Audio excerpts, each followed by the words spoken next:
Hey tout le monde, comment allez-vous? Aujourd'hui je suis ravie de vous retrouver pour une soirée TV sur le thème Halloween. Je vais vous partager 6 recettes salées et sucrées, des recettes principalement trouvées sur le site Pinterest. Donc let's go, on commence avec les doigts dégueux. Pour ça vous allez avoir besoin de saucisses, du concassé de tomate, de la mozzarella, vous allez avoir besoin d'un œuf, d'une pâte feuilletée et des morceaux d'amandes. Je commence tout d'abord par découper la saucisse, enfin la couper en deux, et à l'intérieur, dans le milieu, je vais venir mettre des morceaux de mozzarella. Je fais le même donc pour toutes les saucisses. Les quantités sont donc à adapter selon le nombre de personnes, évidemment.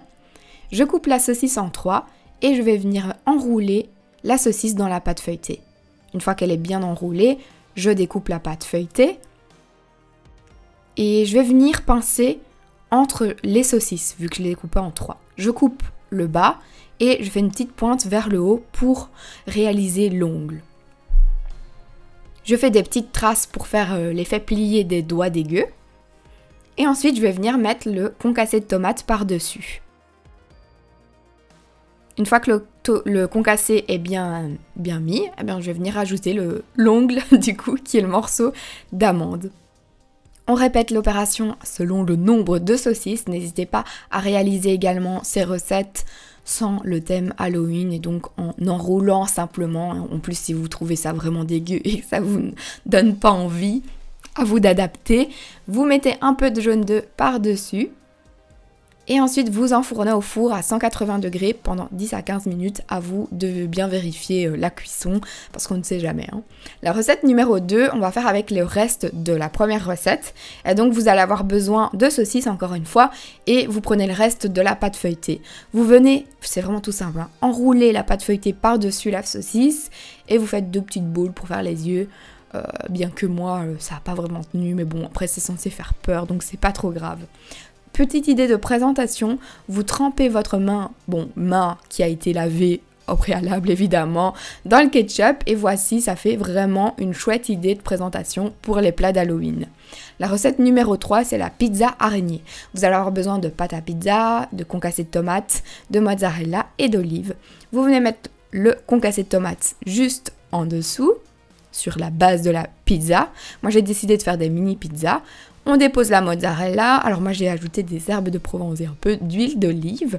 Vous mettez au four, j'ai mis encore une fois 15 minutes, entre 15 et 20 minutes à 180 degrés, à vous de bien vérifier la cuisson.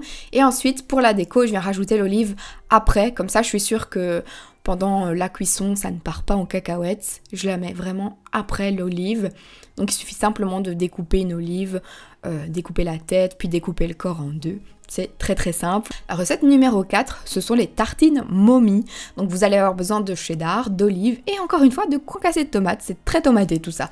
Vous mettez en base le concassé de tomate et ensuite encore une fois vous découpez les tranches de cheddar pour faire un peu la momie quoi. Donc très très simple à réaliser. Vous découpez l'olive en rondelles pour faire les yeux et ensuite vous mettez au four 5 à 10 minutes à 180 degrés. Et petite idée, vous prenez un gant, vous mettez de l'eau à l'intérieur, vous le mettez au congélateur et ça fait un glaçon. On passe maintenant au dessert et pour les brownies chauve-souris, vous allez avoir besoin de 250 g de chocolat, 60 g de farine, 120 g de sucre, 3 œufs. Vous allez avoir besoin d'amandes et également de sachets de sucre vanillé. Moi, j'ajoute un peu de sirop de noisettes et je mets également de la compote de pommes sans sucre ajouté. C'est un peu le côté healthy sans mettre de beurre quoi. Donc je commence par fouetter les œufs, ensuite je viens rajouter le sucre, je mélange et ensuite une fois que le tout est bien mélangé, je viens rajouter le sucre vanillé. Pendant ce temps-là, je fais fondre le chocolat et je rajoute la compote de pommes dans le chocolat qui fond. Dans ce mélange-ci, je mets la farine et une fois que le chocolat est bien fondu avec ma compote de pommes, donc pour la compote de pommes, j'ai exactement utilisé 100 g de compote de pommes sans sucre ajouté. Je mélange bien le tout et je viens rajouter ce petit côté saveur noisette en petites gouttes, légèrement. Ensuite, je le mets dans mon petit plateau, je viens rajouter mes petites noix qui vont s'enfoncer ensuite dedans et je mets au four. Alors, je l'ai mis exactement 15 minutes à 200 degrés et Une fois que le tout est bien refroidi, eh bien, je vais rajouter des morceaux de biscuits Oreo coupés en deux.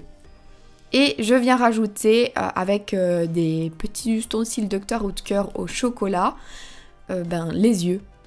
C'est vraiment super pratique pour la déco, ces petits tubes là. Et on passe à la deuxième recette sucrée.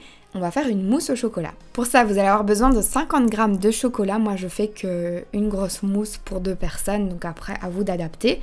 2 œufs, de cacao en poudre, et ensuite, j'utilise des langues de chat pour la déco, ainsi que les petits tubes Dr Oetker. Donc, j'ai fait fondre mon beurre et je viens l'ajouter au jaune d'œuf uniquement. Donc, je mélange le tout et je vais faire monter mes blancs en neige que je vais venir rajouter à ma petite texture là. Je mélange encore une fois le tout et je viens rajouter 2 cuillères à café de cacao en poudre. Je remélange et alors là c'est une mousse au chocolat un peu différente qui est très automnale parce que vous allez devoir la mettre au four pendant 10 minutes à 180 degrés et en fait ça se mange tiède donc c'est vraiment trop bon. Et pour la déco Halloween, eh bien, vous prenez des langues de chat et vous venez les planter, vous rajoutez un petit peu de cacao par-dessus et ça fait l'affaire, on dirait un petit cimetière. Bon, il y a aussi des petites idées healthy comme décorer vos petites mandarines par exemple. Et voilà, c'est bon, je pense qu'on est prêt pour une bonne petite soirée. En tout cas, je vous souhaite un très joli Halloween. Profitez bien de ces petits moments et n'hésitez pas à m'envoyer vos photos si vous réalisez quelques-unes de ces recettes. Moi, je vous fais plein de gros bisous et je vous dis à la prochaine. Gros bisous!